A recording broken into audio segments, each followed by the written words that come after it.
₹100 లంచం తీసుకున్నాడన్న ఆరోపణకే 39 ఏళ్ళు నరకం చూపించింది మన న్యాయ వ్యవస్థ.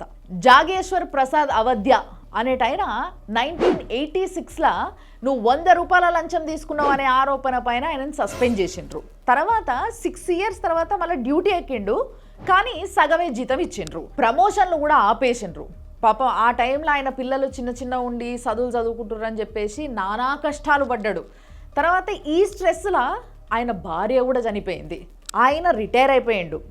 రిటైర్ అయిన తర్వాత పెన్షన్ కూడా రాకపోయేసరికి స్కూళ్ళల్లో వాచ్మెన్ డ్యూటీలని అవని ఇవని చిన్న ఉద్యోగాలు చేసుకుంటూ ప్రస్తుతం ఆయనకి 83 ఇయర్స్. మొన్న సెప్టెంబర్ 19వ తారీఖున సార్ మీరు ₹100 లంచం తీసుకోలేదండి, సారీ అండి అని చెప్పిండ్రు. 39 ఏళ్ళ నరకం.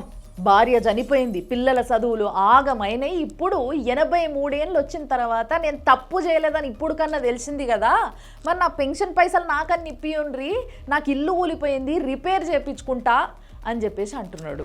ఆయనకు ఆ పెన్షన్ పైసలు వచ్చే లోపు ఆయనకి ఎంత ఏజ్ దాటుతుందో అసలు పాపం ఉంటాడో ఉండడో అప్పుడుకి ఏం అర్థమవుతుంది. తీసుకొని ₹100 లంచానికే మొత్తం జీవితం అంతా ఓ పెద్ద శిక్ష వేసిండ్రు. మరి కేరళలో ఒక మత పెద్ద ఉన్నాడు. ఈయన మైనర్ బాలికని రేప్ చేసి 8 నెలలు పరారీలుండి పోక్సో చట్టం కింద జీవిత ఖైదు శిక్ష పడ్డ తర్వాత కూడా ఆయనకి బెయిల్ వచ్చింది. మీకు ఇంకో విషయం తెలుసు కదా, ఢిల్లీ హైకోర్టు జడ్జి వాళ్ళ ఇంట్లో అందరు చూస్తుండగానే కట్టలు క్యాష్ దొరికింది, కానీ ఇప్పటిదాకా ఆయన మీద ఎటువంటి చర్యలు లేవు. అట్లుంటుంది మన న్యాయ వ్యవస్థ. నేను ఇంతకుముందు ఒక వీడియోలో కూడా చెప్పినా, మీకు యాదున్నదా, ఉన్నోంతో ఒకలాగా లేనోంతో ఒకలాగా పనిచేస్తుంది న్యాయ వ్యవస్థ అని. అది ప్రతిరోజు ప్రూవ్ అవుతూనే ఉంది.